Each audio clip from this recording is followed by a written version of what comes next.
Hey everyone, it's Carter. Welcome to this episode of Making It Up, the show where I get to sit down and talk to writers of all sorts of different types of books and things. And let's be honest, most of the people I talk to are fiction writers. It's just kind of my orbit, and that's kind of is who I reach out to typically, or who PR agencies kind of pitch to me. But I have talked to scientific writers, journalists, nonfiction writers, and when I do, it's always a little bit more of a challenge because it's not as relatable to me, and it's always interesting to me because there's a lot I want to learn. But it does typically require a little bit more prep, which is hard for me because I don't prep for anything. So today I actually talked to a person who writes nonfiction. It's her first book. And so I sat down, I'm like, okay, I got about an hour before this interview starts. Who is this person again? Like, what's their deal?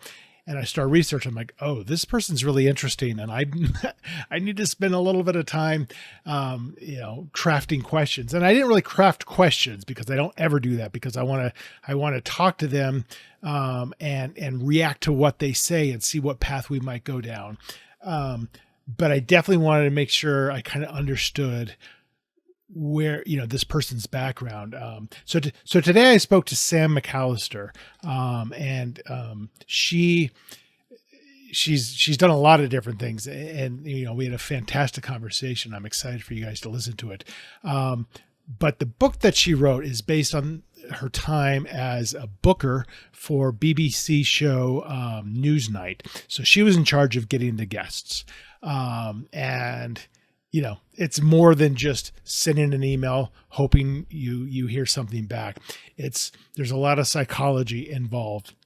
And so she's booked guests like Stormy Daniels, Sean Spicer, Steven Seagal, Julian Assange. But her career kind of culminated at the BBC with the 2019 TV interview with Prince Andrew, which was a fucking disaster for Prince Andrew. And it really caused, his downfall within the royal family. And so what she's written, the book she's written is called Scoops: Behind the Scenes of the BBC's Most Shocking Interviews. And it's just her recollection of here's what it was like getting this person on the show. Here's what I had to do. And I think it covers like 12 different guests of her time there. So it's fascinating, and it's a little bit difficult for me because I tend not to talk to someone too much about any particular book of theirs. I'm more focused on them as a person, their writing journey. But writing was she had never done it before. And then, she landed this book deal, which is an interesting tidbit when you hear this in the podcast. But she, this was not her world. So she had 3 months to write an 80,000, word manuscript, and she did it. And the book is going to do quite well. It comes out in September. But anyway, we connected. She was fantastic to talk to. We talked a lot about tenacity and just what that does for you in life, and, her talent and just connecting with other people, which is a huge thing for any writer. So I had a great time talking to her. This episode went longer than most just because, I felt like we could have kept talking for a lot longer. I had a lot more questions for her. So I think you're going to enjoy it. This is me talking to Sam McAlister.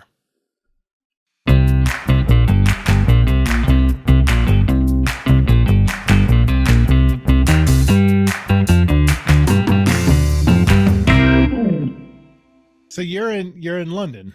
I am. I'm in beautiful London. I love London. I've been there several times, but I haven't been in quite a long time. And we look forward to having you back. I am all the way out in Colorado. Have you ever been out here? I have never been to Colorado. Should I come? Not right now, obviously. Don't worry. Not in a stalker way. I'm here right now. Hi. So I was very interested to talk to you because I do talk to writers of all sorts of different types of books and nonfiction, fiction, journalists, whatever, but mostly fiction. So whenever I get nonfiction, it's always interesting because I'm so interested in the person, but it's so hard to separate the person from if they're writing a memoir, or if they're writing, something that's really the subject matter. But I do want to explore a lot about just you as a person. So hopefully you're okay with that. Well, let me just double check that we've turned off our mail because we had to reopen the mail to find you. So let's turn that so that we don't get some bing, and then I'm all yours. So, Sounds good. So you're from London originally? No. So basically, hold a minute. It's just the meeting has disappeared off. We're having fun here. This is never ending fun with Zooms, isn't it? It's like, why will it not show you? I can see me, which is great, but I'd rather see you. Okay, I can see you now. Great. Okay, very good. So tell me about your childhood is basically where I'm going with this. So you're not originally from London. No, I'm not. So my mom is originally from London, and she was brought up basically in a council estate. So in this country, as you may or may not know, there's this very weird thing, this obsession with social class. Yes. And it's like incessant and relentless. So you always have to kind of contextualize yourself in that prism as a British person. So my mom grew up with like no money in social housing effectively. They were super poor. She was mega clever, but she had to leave school at 14 or 15 to earn money. Mm-hmm. And my father, similarly, his social class was they did a little bit better. They weren't completely poor, but he had to leave school at 14, basically because he was very bad at school. So that's one reason, yeah. Yeah, you just have to be honest, right, Carter? That's the truth of it. A brilliantly gifted man, but not academically traditionally gifted. And so they got together at a beautiful situation where they were both at some kind of like health club. My mom, this ravishing, sexy, sort of like blonde, and my dad, a slightly older, he was 19 years older than my mom, successful businessman. And they met in a cliche of cliches at this particular place. And she was arguing in the reception with some people who weren't going to let a gay couple come and stay. This was like in the 1960s. Mm-hmm. And basically shouting her head off at them for being homophobic. And my dad said he walked into that reception and he saw her in a mini skirt and fur. That probably helped. But shouting about some injustice. And he was like, that's my woman. And wow. that's how they met. And then I was born some years later. And by then they'd made a bit of money. They were entrepreneurs. And my dad ran a mobile home business. And my mom was his head of sales, not his PA, I hasten to add. And they ran that business. And then little me showed up. And they were offered some money to sell the business by an American firm. And I was just born. And they thought, hey, let's take it. And so they became tax exiles. Wow. All right. Yeah. So are you, so I have a lot to unpack in just that, but are you an only child? I am an only child. My father had a son from a previous marriage, but from this marriage with my mom, which lasted about 30 years, just me. Okay. And so just going back to your comments about class, because I've in my time in London, I've been both to London, on holiday and professionally as well. And it's so interesting. And this is not that long ago, 10 years ago, maybe. I hear those comments about the class, about like, even if you don't have any money, if you're a 21-year-old in a professional job, you spend all your money on your clothes and your suits, and because it's all about how you appear, because everything's so class-based. Have you seen it over your lifetime? Have you seen that change at all? Have you seen it lax, or is it still just very much a social strata where everyone's kind of assigned a position and you never move from it? Well, I'm a lucky recipient of social mobility because, my grandparents, my grandma, she worked on market stalls. My mum got herself into that position that she was in, but obviously left school at 14. And then I was the first to go to university in my household. And through education and the generosity of my parents and luck and graft and ambition, I managed to get myself into that world a little bit, but you never really belong, Carter. And it's a very strange experience because who've worked hard, you kind of think that there's this thing called meritocracy. Right. And you envisage a situation in which if you work hard and you're clever and you just keep working, that things are going to come your way. And then in this country, you often stumble across these accidental things where you get pushed back, a couple of inches and then a couple of feet. And you don't know when you're going to stumble on them. And even now, I'm in my 40s, there are still times where I stumble across one of those blocks and it might be, I don't understand the language of that strata. And so immediately I'm assumed not to be as clever or successful or brilliant. And you just stumble across them accidentally and it's too late. You're in there and you've been judged. How frustrating. And I guess it all depends on your perspective too, because if you grow up in that kind of environment, then maybe it's not as frustrating because that's just the social norm. But you telling this to me, and granted, a true meritocracy doesn't really exist anywhere. But for me, like that sounds like that maddening. Like what's the point if I could be brilliant, but if you're going to assign me to the status, then why bother even trying? Well, I think the trying element is what makes it fun, right? So I would say the opposite, actually, Carter, in my experience. That's probably because I was taught to be really resilient. Lucky me. That's what my mum and dad taught me. But the space that you move, let's say, not me, because I had a really good start, but the space you can move in this country from beginnings that are difficult to success is a huge, huge, huge, long space. Now, if you're born in that space, and I see it with friends who were born with great privilege and high social class, the movement that they make is very small. And they often spend their lives racked by self-doubt, not, as you can probably tell already, a trait that I have. And also just kind of feeling, if I'd really had to work for this on merit, would I be this successful? And I really see that with my upper middle class or upper class friends, that they have that doubt that they can never shake because the distance they've moved is so small that perhaps merit wasn't really as much of a part of it as it might have been for me or someone, from a council estate or someone from a different background. And that's an interesting phenomenon because it gives you an edge, actually, because your graft was what got you there. Yeah. And that's a nice feeling to have. Now, I'm assuming, and you kind of alluded to this, that trait of yours comes from your parents, that tenacity. And along with tenacity, comes confidence, which is so hard for anybody to achieve ever. So that's impressive. And it was funny, like I do no research for this show. This is like I just wing all this shit. But I love that. I spend a half an hour.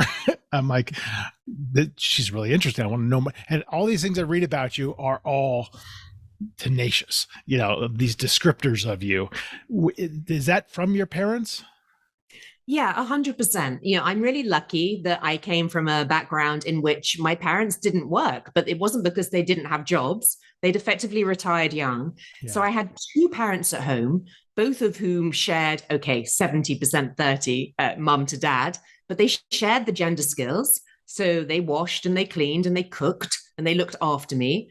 And so I grew up in a gender neutral-ish environment with parents who just kind of like loved me unconditionally, which unfortunately is rare, supported me unconditionally, also rare, and told me I could be anything I wanted to be. Now, admittedly, my father probably wanted me to be a footballer, but you can't win a full dad. Yeah. But nothing was off limits for me. And I've discovered that's actually quite rare. So I think that tenacity comes from unconditional love, unconditional acceptance. And my parents were such cheerleaders for me. And I didn't realize how rare that is and how lucky I was to have that. That's really interesting because it could also go the other way, right? If you could also have been so completely coddled, you didn't need to go to school. You could have just rested on your family's laurels in a way, but instead, it's almost like you just won't back down from a fight. It's kind of how it manifested itself, which is amazing. But what's so fascinating to me about it is that because I love that trait in people, and first of all, I don't see it very often, and you rarely see it in anyone young, because there's so much social anxiety and lack of self-confidence. For me, like I feel like I fell into confidence in my 30s. but until then, of course I was, I was worried about everything like everybody else. So that's great that your parents were able to give that to you. Yeah, it's a huge gift, right? And I think you don't know any different. So, the world that I grew up in, my mom was very clear with me. She was like, you need to get an education and you need to have your own money because otherwise you're not an adult. And, you need to make your own way. So from a very young age, I would basically save pennies, and any birthday I'd ask for a tenner, which is £10, as we call it here. And I would put it into my little bank account. And always I had in mind, I think, the idea of a room of your own as a woman obviously is quite a strong one from Virginia Woolf. But I always kind of felt I needed like a flat of my own, an income of my own, so I could make autonomous decisions, having come from a very, very strong mother who had been in extreme poverty and who gave me not a fear of that, but an understanding. As mum said, we've got a couple of flats, it all go. And if you don't have education and tenacity and confidence and believe in yourself, you've got nothing, Sam. So I'm hugely grateful to my mum, Netta, because without that, things could have been very different. So did you go away for university or were you nearby? Yeah, so basically my parents on their kind of like, global tour of tax exile places, I'm very open about this because there's no point in pretending, right? They did like a tour of kind of like very weird places. So we were in Guernsey, which is a tiny island near France where they speak English. And then this place called the Isle of Man, which is a tiny little island near Liverpool in the north of England over here. And then my dad, who was bipolar, by the way, so sometimes prone to quite rash decisions, sold the house one day and moved us to Andorra, which is in the Pyrenees between France and Spain. So I was about to go to university at that juncture, and my mum, basically, her house was sold. We were used to bold statements that my dad would do like this. And I ended up at Edinburgh University. And it was really a really good starter place between island life, which is what I was mostly used to. Though my mum brought me to London for 2 weeks every year, and we just go to theaters and cinemas and galleries because we had none of that on the small island that we were at. And she went to Andorra with my dad, completely random. And I went to Edinburgh, where it was a really good starter city for somebody who loved London and wanted to get there eventually, but was used to a very safe island life. Was that difficult for you? Because I envision this person who's super close with her parents and have spent so much time and as an only child, and now you're on your own at university. What was that transition like? Yeah, the transition was pretty shocking for the biggest reason, actually, was I was so used to privacy.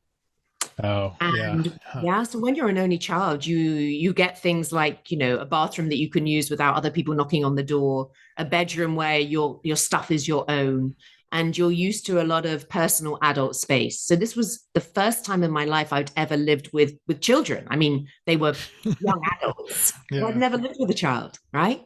I didn't actually hold a baby till I had one when I was in my 30s. I was not surrounded by children in my childhood. I was surrounded by adults. And so I was quite shocked by some of their habits, and no doubt I was extremely irritating to them.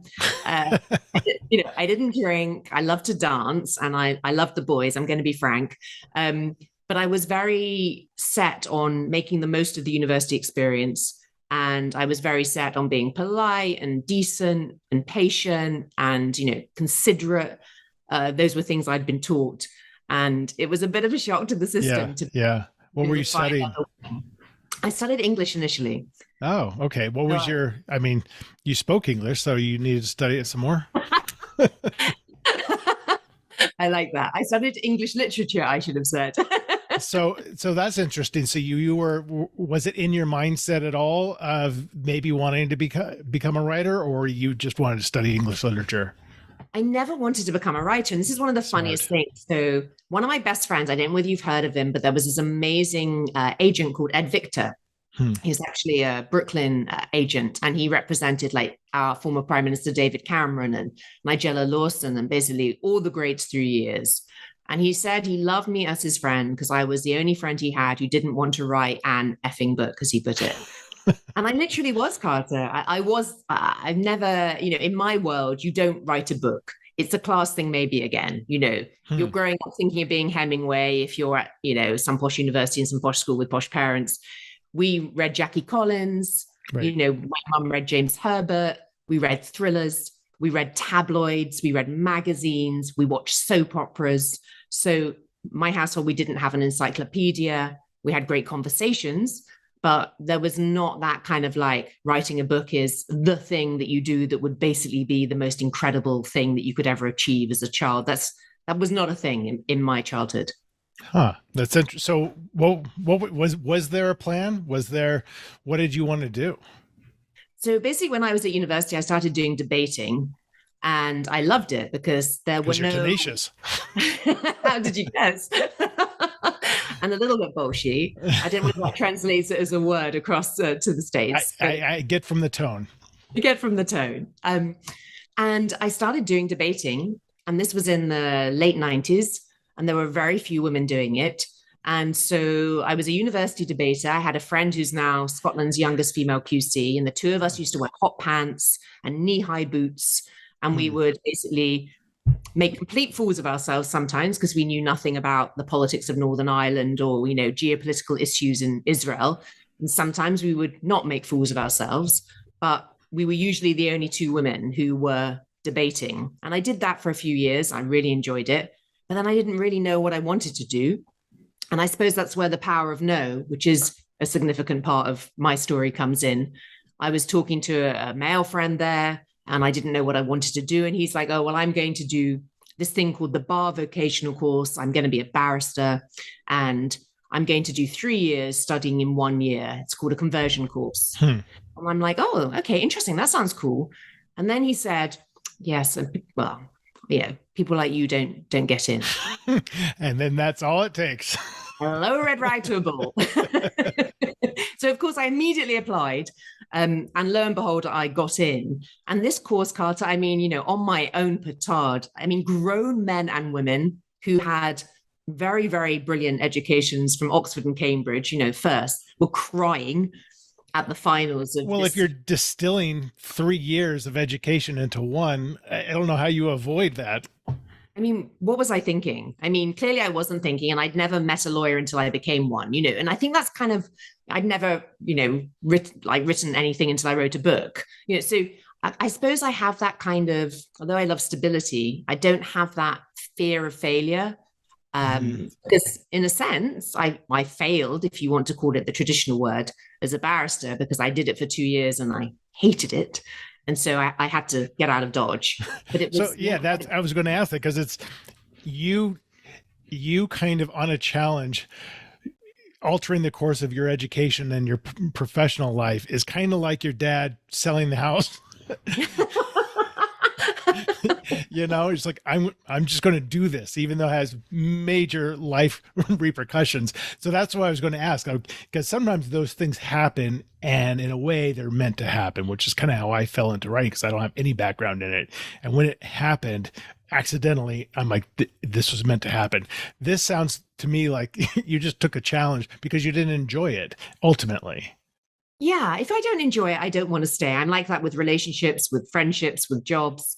I'm not, life is short. I know it's a cliche, but, I'm not looking to do things that I find deeply unpleasant. And although being a barrister was amazing, and it gave me, Carter, that secret door into the class thing we've already spoken about. Because wherever I go, I am, lots of blonde hair and there's lip gloss and, I'm kind of buxom and I wear kind of, slightly dodgy outfits as far as these other people are concerned. And when I would arrive in any social situation, assumption is low IQ, treat her a little bit like she's a bit stupid. And the second I would articulate, oh, but I used to be a criminal defense barrister, gone. That's why it was a great gift to have that, because wherever I travel, and perhaps I do mention it sometimes too often, the reason is because it's the passport, unfortunately, to be taken seriously. And it gave me a great gift throughout my entire adult life, that wherever I went and someone was raising their sort of sneery eyebrow, the sneery eyebrow would go the second I said that I had been a criminal defense barrister. And that was an interesting passport. So I'm very grateful. And that was probably nothing you ever planned on or worked towards. You just, after you left, you're like, oh, this is nice, that this is a nice residual lifelong benefit that I now have. It's a really good residual lifelong benefit, and it's a great way to structure your brain, particularly when it comes to things like editing a book. being able to take criticism or, helpful information and being able to take feedback. As a barrister, you're constantly and relentlessly, as a junior, being told what's wrong with your work effectively. Yeah. So that gives you a backbone, I think, for that kind of professional interaction with people who are giving you helpful, but sometimes might be slightly ego bruising advice. Sure. Well, a writer's life is nothing if not ego bruising, and that never goes away. I just had a conversation yesterday with my editor that was very ego bruising, and I'm like, oh, can I just move on? Like, haven't I gone past all of this stuff? But that's true, and you have to learn, because and some people, probably the lesser successful people, look at that criticism as, no, you're wrong. How dare you criticize me? But it's very hard to be empathetic to criticism, to really open your eyes and say, okay, from your perspective, this is what you're seeing. And I don't know if I agree with it, but I get that it's a valid perspective because it's yours. That's a very hard thing to hone over time. And it sounds like you've done just that. Well, I mean, it was a baptism of fire. I've never written a book and then suddenly I've got 3 months to write 80,000 words. I'm nothing if not foolish or brave, depending on how you look at it. But I think for me, the thing that was very different, and obviously I know you speak to a lot of new writers, and the thing that was different is that you're starting from scratch all over again. It was like being at bar school for the first day, because I'm used to being capable and competent. And I had not got a clue what I was doing as a writer. This is a completely new field. And I've got to write a book in 3 months and get it to publish. And it has to be good enough that my editor is happy to, put her name on it effectively. And that was a baptism of fire. And at the beginning, it's a little rocky, because you're not used to not being capable and confident in your work and not knowing what you're doing. So I'm starting from dot. And It's a steep learning curve. Yeah, it's like being dropped in a country where you don't speak the language, and they're like, well, you live here now. Let's figure it out. And you got to just, okay, I don't have the tools yet, but I can acquire them over time. 3 months is a little bit challenging, but I want to work up to this. So you left, you quit being a barrister, and then what? Then I'm unemployed. So I'm sitting on my sofa in my late 20s. I'm like, what the actual? We won't be swearing, don't worry. But obviously, it's a big thing that I've done. And then I'm like, well, I need a job, and I didn't really know what to do. So I contacted, by then I had friends who moved in, sort of like different circles from the circles that my parents had moved in, because they didn't know lawyers or doctors or that kind of thing. And obviously my education had given me access. And so I asked 3 female friends who did interesting jobs if I could go and spend a day with them. And that's very smart.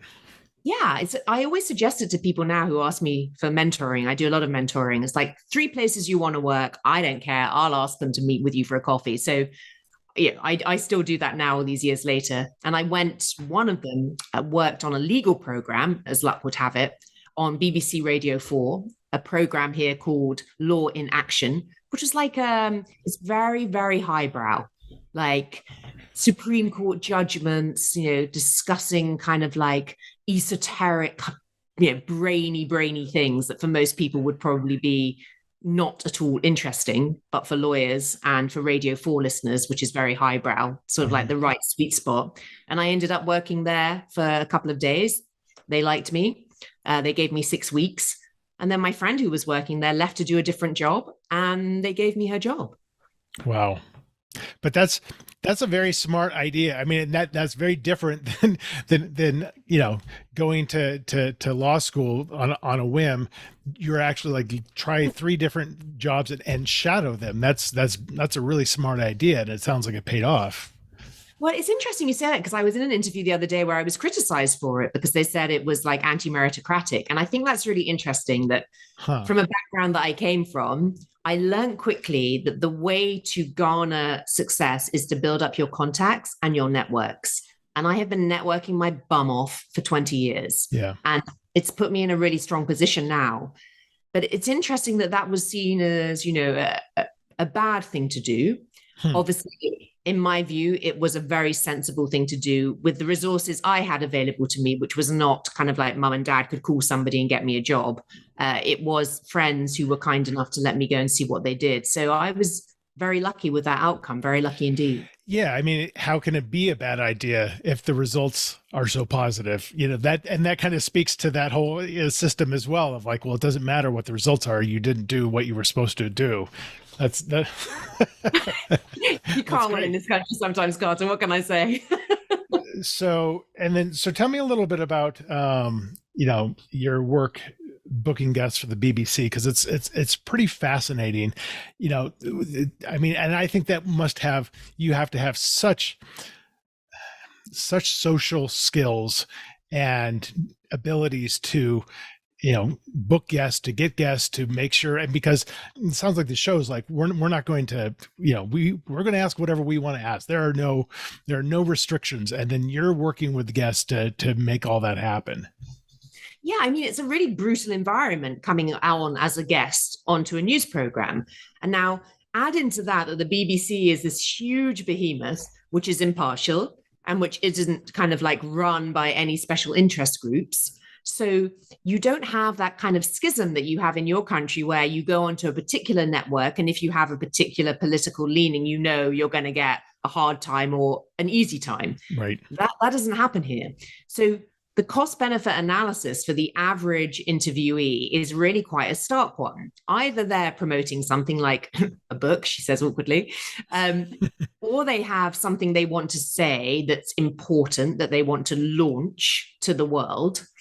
But most of the time, it's really contrary to their interests to come on, right. Or you're in a huge competition for, someone like James Comey, for example, that I negotiated the first UK interview with, or Sean Spicer, or Stormy Daniels, or whoever it is you're dealing with, Steven Seagal. 100 people want them, and you're asking them to take a risk. And on a news program with a tenacious presenter, fearsome person in this country was called Jeremy Paxman. He was kind of like our biggest ever presenter. And then latterly, Emily LittleJohn, who did the Prince Andrew interview. But I mean, there's a lot of things that can go wrong there. So you are putting your neck on the line. And my job was basically, we were the underdog in broadcasting because it's a big, big ask. Yeah. And it's a fallacy that people kind of ring up and go, hey, this is Meghan Markle. Can we come on your program tomorrow? That's not how it works. No. So I spent a lot of time making contacts and trying to charm people. And 99 times out of 100, they tell me to jog on and I'd get nowhere. Thousands of woman hours, sometimes completely pointless. And that became my drug. My drug was to close the deals, just like my parents or my grandma in the fish market, but in a different context. So it's all super fascinating to me. How much of it is pressure from the network saying like, you have to get this person versus because you're saying 99 out of 100 tell you to go away versus you just unwilling to give up? Yeah, my unwillingness to give up is one of my problem areas. It's a double-edged sword, I assume. Well, that's kind of why I had to leave the BBC to do this new career, because I knew, it's all or nothing with me. So the pressure from the network is different across your career. When I first started out, the pressure was very much, get this person who's kind of like, I'm not being pejorative, but they're not the A-listers. It's the daily grind news. And then as my career progressed, I got into a position where my editor would be like, okay, we trust you. And we're going to let you kind of do your thing, whatever your thing is. And we'll trust that you're doing things. And I was bringing up a child on my own in a single income family at this stage on a part-time week, 3 days a week, obviously 7-day-a-week job in one sense. But they were kind of the trust in the latter stages of my career meant that they would know that I was always doing something, but they probably wouldn't know what it was. So I would twin track between obvious people, someone's got a book out and they're a big celebrity, and less obvious people, but who I thought would make news, which is the sweet spot in a news program, making news. So I would just kind of relentlessly pursue those two things. And sometimes they came off and most of the time they didn't. And And I think you're right when you say, because you watch these interviews, regardless of the news show, and as a viewer, you're always like, why the hell is this person on this show? Like, why in a million years would they agree to do this? And I'm sure ego has a lot to do with it. I'm sure a lot of people are convinced, like, I want to tell my side of the story and not know that the minute they sit down, they're like, oh shit, what did I get myself into? But you must have learned a lot about and mastered a lot about psychology, in order to navigate those waters. You're absolutely right, Karch. I think that's a really great insight, because when I was a baby barrister, as we called it, they used to basically they put you in a cell with your client, and your client was likely, shoplifter on one end and alleged triple murderer on the other end. So as a 20-something young woman, and I always mixed with everybody, princes and paupers, as my mum put it, though she didn't mean it literally. You'd be put into a cell with someone potentially dangerous, who you represented, who was your client, and it's sink or swim. So human psychology and managing the risk of, to be honest, violence and risk to yourself, and getting a connection straight away with a client that you probably don't have a ton in common with other than your humanity, was really the thing that I'd been taught in my childhood, to treat people all the same. And the only question I would ask is, are you an a-hole, as my mum would put it? And that was all that mattered to me. So I learned in those cells and through my childhood to take as I find and to connect with people on a human level. And you need to find the sweet spot. And my entire career was not about asking myself, what do I want from this? Because that's easy. I want you to do the interview. Right. The entire career is based upon putting myself into your shoes, Carter, learning a little bit about you quickly, working out what makes you tick, and then not in a fake way, but in a human way. It can't be in a fake way. It would never work. It would never work. And what you're describing obviously is empathy, and empathy can't be faked. I truly believe that. And I think the best writers have huge wells of empathy because they're able to visualize the perspective from a character and really soak into them. But I think when you're talking to another person, like you're saying, maybe in a very scary situation, it is about that empathy, and it's also about you being vulnerable and honest, because they will pick that up if they just see the facade that's glaringly obvious. I completely agree with you. And I have to say, it's my greatest, if you ask me what my superpower is, and I feel very lucky to have it as a superpower, my superpower is human connection. And it doesn't come from a place of wanting to get something out of it most of the time. I genuinely just love human connection. And whether someone's a billionaire, I have friends who are billionaires, and I have friends who are homeless, and that connection on the human level, it sounds kind of trite, but to me, it is the most special thing about life. And it's the thing I crave and the thing I go after. Totally. I mean, I couldn't agree with you more. I mean, that's actually why I started this podcast, because I think everybody is inherently interesting. I think some people, it's hard to navigate to that place. But to me, and that's kind of why I don't really prepare for these episodes, because I want to be like, I just met you at a party. I want to know everything about you. And I don't want to have scripted questions, because I want to hear what you have to say. And because some of it's really fascinating, I want to go down that path. I mean, that to me, that's the beauty of it all, because I think everybody has a good story. I completely agree with you. And I remember a particular moment when I was in a prison cell. I think I was 27, Carter, and opposite me was a young woman who was a crack addict and happened to be a sex worker. And she was just about to face a very lengthy prison sentence, the same age as me. And I just remember this moment, we were face to face, and she had unfortunately lost most of her teeth because of the crack addiction and the drug addiction and what that had done to her. And it was like a sliding doors, because I don't see a space between me and her. Most of the people I work with her would have treated her with, at best, vague kindness, but probably derision and contempt. But for me, there was no difference. I just had some luck and some education and some breaks on my side. And as they took her away to the cells, that's never left me when she was sent down for her crimes, and probably rightly so. She did commit them. But, there wasn't a space to me between her or the girl on the checkout or a billionaire. I don't see a space between us. And that obviously comes from upbringing and confidence. But it's given me a great gift, because I speak truth to power. Right. And that's really made a difference in my life, my happiness and contentment, and in my career.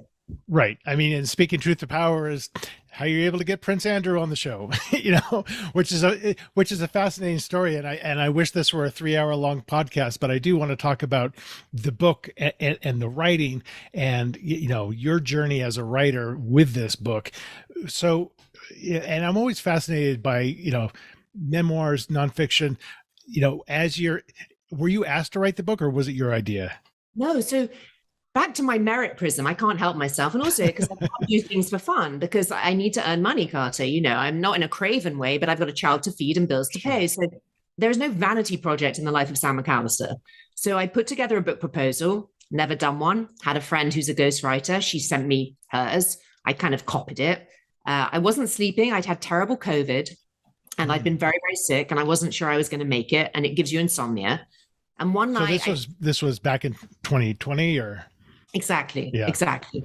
And I remember one night just going onto notes on my phone, always terrible when you've got insomnia to go onto your phone. Yes. But in my head, people had always said to me, write a book. And I'm like, I don't really want to write a book. It's not my thing. And then I just remember writing down like 15 people we'd interviewed, obviously ending with Prince Andrew, who I thought would be interesting. And there was a companion book that my presenter, Emily LittleJohn, had written called Airhead, where she talked about lots of the interviews that we did together and many from her prestigious career. But I kind of had that in my head it would be really interesting to hear the producer's side of that. Mm-hmm. And I just wrote down 15 of them and then I left it for weeks. And then later I was like, okay, you should, pull your finger out, put together a proposal. And my view was, I remember I wrote it on the Sunday. I researched on the Monday 5 agents because I didn't know any. So I asked some friends who worked in PR who were the best nonfiction agents. I'd never heard of any of these extremely brilliant people, but it's not my world. And on the Tuesday, I sent it to the 5 of them. And then I waited to see whether or not they liked it or not. And that would be the outcome. The outcome is whether there's merit to make this work or not. And I just kept waiting. And I think it was about 6 hours before I got the first one, which was enthusiastic. And I was very lucky. 4 of the 5 were interested in speaking to me. And so by the end of the week, I had spoken to all 4 of those individuals who were offering different things and options and who all, lucky me, wanted to represent me and tell this part of the story of this extraordinary interview. And so the week after, I made my decision as to who I was going to go with. And there was. I'd gone in a week from being like literally minding my own business to having a book agent, which is real. I mean, that's not how it works. I know that's no, it's not how it works at all. I know that's not how my favorite part of that story is like I waited and waited and waited, and then 6 hours later. I'm so sorry. I hope that doesn't sound obnoxious. I'm just No, it's fantastic. I mean, when I first started querying agents, it's totally different in fiction, but like I was getting rejections from agents a year later, Ouch. I'm like, I forgot I even sent this to you. Well, the big difference is, Carter, like in this world, I don't know how it works in the States, but obviously I knew that this story itself was sellable. It's not about me or my quality of writing. It's about this tale is a tale I can sell. That's a pitch. And separately, when you do a nonfiction proposal here, you don't have to have the book written. So right. That's standard. Yeah. It's a sample chapter. Yeah. So and that's the difference. I'm curious about, you write down these 50, and how many ultimately are in the book? How many? 12, okay. 11 or 12. Yeah. What was your source material? Did you have to go back through emails and try to like I'm always amazed by the detail of the memory of everything in a book like yours. Well, it became apparent quite quickly, to be frank, that this could be a little bit problematic for me, possibly writing this book whilst being at the BBC. There was a long tradition of presenters and correspondents writing books, sometimes books that you might think might not be super wise in the political climate or that kind of situation. But there was no tradition of producers writing books, really. And it became apparent quite quickly that if I wanted to write this book, I was probably going to have to leave my job. So it was a big, big risk situation I was in. I had a lot to lose. And so at that stage, I realized in my lawyer head that I needed to use my memory because otherwise it could be IP, intellectual property. Yeah.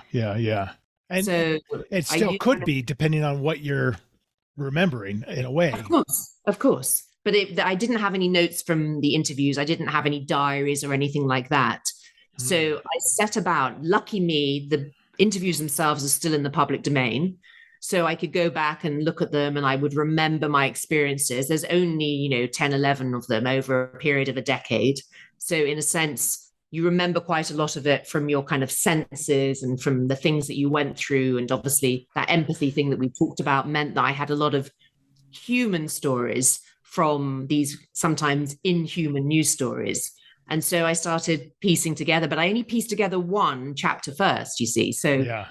that was a really good taster for me in terms of, was this conceivably viable for me to do and take this risk to walk away from, and frankly, not lucrative career, but a very high caliber career, to take this risk on this new project. And my boy is now 15, so I didn't have to worry about leaving him alone, for a meeting or something if I needed to go. We're in a slightly better financial position than we were when I started out with him. And, it was just the two of us and things were a bit tricky. And I was like, well, it's now or never. And my mum obviously was like, darling, I believe in you, you can do this. And so here we are again on this new adventure from scratch, with a thing I've never done, with a blank page and 80,000 words to write. And, that's quite a lot of words, Carter. It is a lot of words. Why was your publisher insistent on a 3-month turnaround?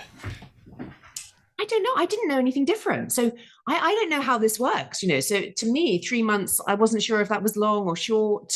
I just kind of, that was the deadline I had. So I went with it. I mean, yeah. And maybe that's, and I don't know either, in terms of, going from a nonfiction book proposal to the actual hard copy, maybe that is common.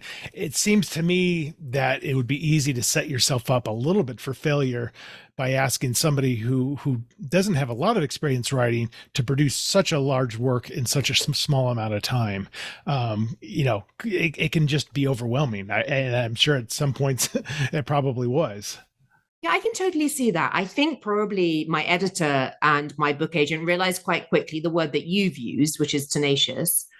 And remember, I had made the decision that if I did this, and if I was lucky enough to have somebody offer me the opportunity to do it with, a little bit of an advance, then I was going to commit myself to that as my project for those 3 months. And in truth, because of my lifestyle, and I was also doing speaking events, which is my real job, if you like, speaking on negotiation, inspirational speaking, that kind of thing. That was my income, lucky me. That was really, really saved me. I had a little settlement from the BBC because I left under voluntary redundancy, as we call it. So you get a little payoff. So I had that little cushion, and I had the little cushion of this advance.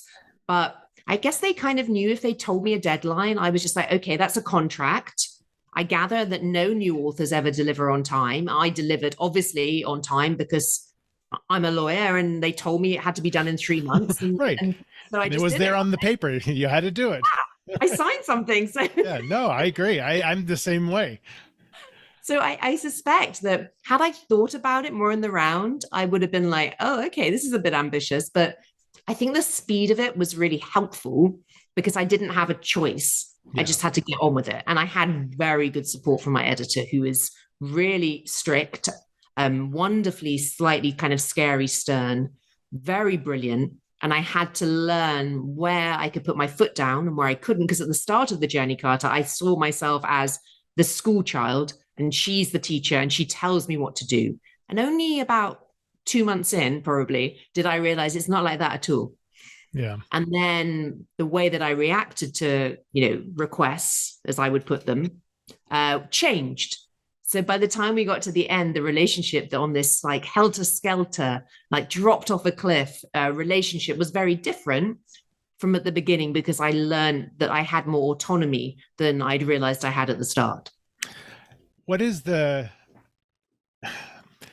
not sure quite how to put this. So if you're writing everything from memory of these events about high profile people and interviews, what is the vulnerability there? Like how does the fact checking work? Did your editor have pushback? Like, you can't write this? What is that like? Well, it was really interesting because luckily most of the interviews are news interviews. So these people are already public figures. the interview itself is out there in the public domain, so you can use excerpts from it to let the reader know what it was like and how it went. And then your personal recollections are entirely that. They're just opinions, they're not necessarily facts. The thing that was crucial in this book is because of, the concept of confidentiality is I'm only ever commenting on things that are already in the public domain, but from my perspective. So the thing that would matter was how much of this has already been said by someone else on my program or somebody else, on the team. And then the legal kind of like line would fall with what was already out there and what wasn't. And in 99% of occasions, it's already all out there and I'm just giving my personal commentary. And maybe on 1%, the lawyer's a bit worried, but then, it's out there already. I'm just telling it from my perspective in comparison to the perspective of others who've already told their stories in different forums. So an interesting example is, you talk about negotiating with Prince Andrew to come on the show and hours long, behind the scenes negotiation. And at one point you made a comment to him directly about his nicknames. Now, what if he were to say, you never said that? Because that's not in public record, I assume. Now, in that case, do you need to have somebody else verify that you did say that or he reacted in a certain way? Well, I think, the point of veracity about kind of like an author telling their story is that we have to assume a level of trust in what your protagonist is saying. So, all I say is the things that I said. And obviously, I only tell a modicum of the things that I said. The thing that was interesting actually about that is initially I didn't write about those negotiations because there's kind of like, you kind of assume you should be a bit careful about talking about that, particularly if you want to work in that field again, which I don't, luckily.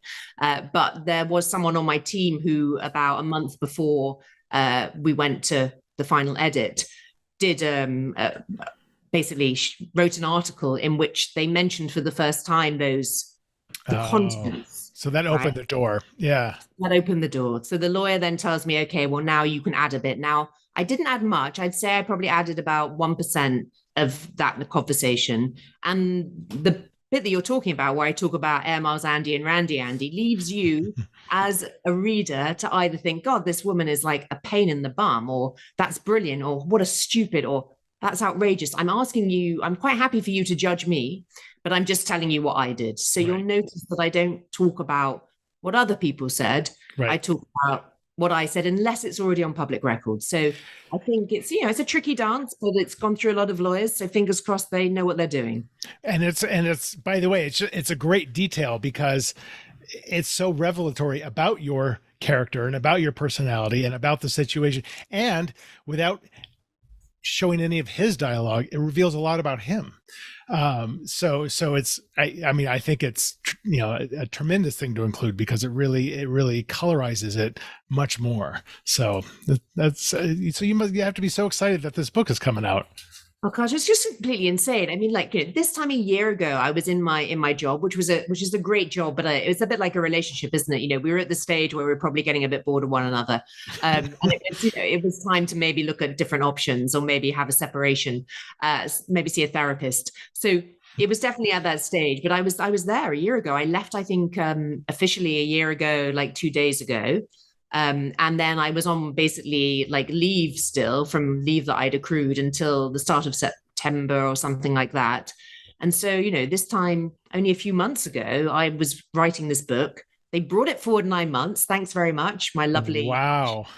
To get this, Carter, okay, prepare to brace yourself. I was meant to have 3 months to edit from January to March. And I ended up, I think, with a week. Oh my God. Hell yeah. You're telling me.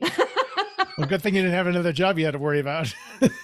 I mean, genuinely, that was a very intense, let's put it that way in a British sense, an intense week. Yeah.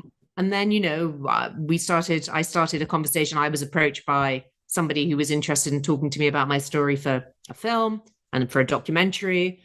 And this whole tidal wave of, if you like, the cliches of what a writer would dream of things started coming my way. And because of the great luck I have that in the job that I did, I have a lot of contacts in the media and television and obviously it's an interesting story. I'm not denying it. But those contacts were very keen to help me on my journey. So I've done a lot of television and radio and, articles over here. 90% merit and 10% people want to help me out. And lucky me. And why are you doing this stupid little show? I love this show. So I watched, when I was waiting to watch this, I watched the last person you had on, right? Mm. And there's a connection because I didn't know whether you read the article about the film, but the screenwriter, I mean, this is just too much. I mean, it's beyond wildest dreams. It's Peter Moffat. Oh. Who wrote series 1 of Your Honor with Bryan Cranston. Yeah, and I think you just had Jerry on, right? Yep. Yeah, he was great.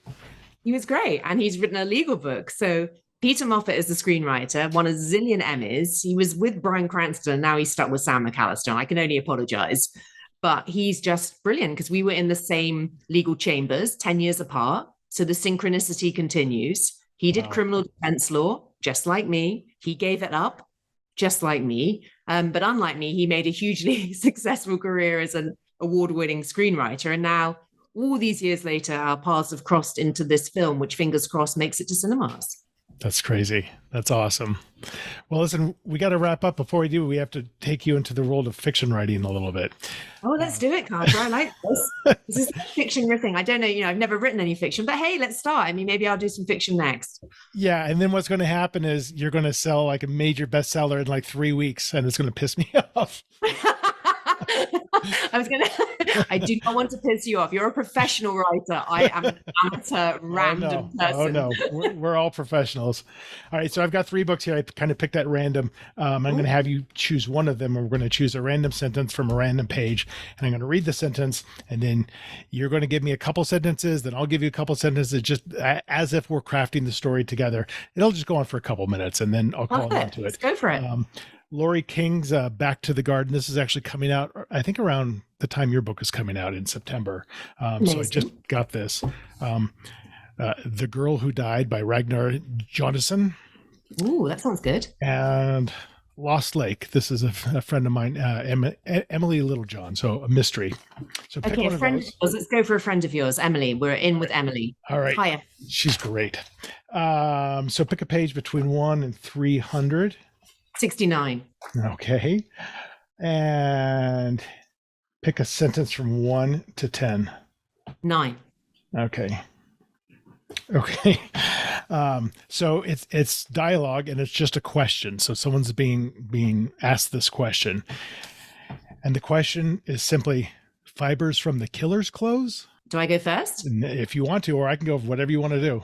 I'll go. Absolutely. There are fibers from the killer's clothes, but we're not sure which member of the family it is because they all wear exactly the same outfits. He looked down at the body once again, even though it was already imprinted indelibly into his memory.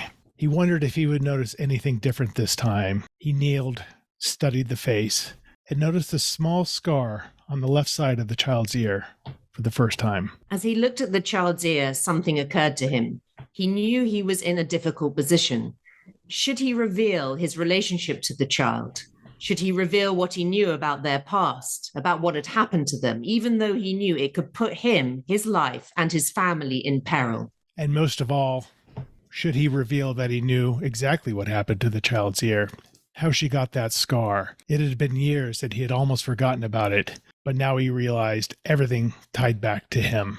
In that second of realization, he knew there was the right thing to do, but also the thing to do that would mean that his life wasn't taken off the rails. As he looked at the child and felt the human pain from what had happened to them, he also felt something new, and that was a ruthlessness to protect himself, regardless of the death of this child. Okay, we're going to call it there because that was awesome. That was great. I enjoyed that, Carter. Maybe you and I could write like a nonfiction. No, don't worry. I'm not.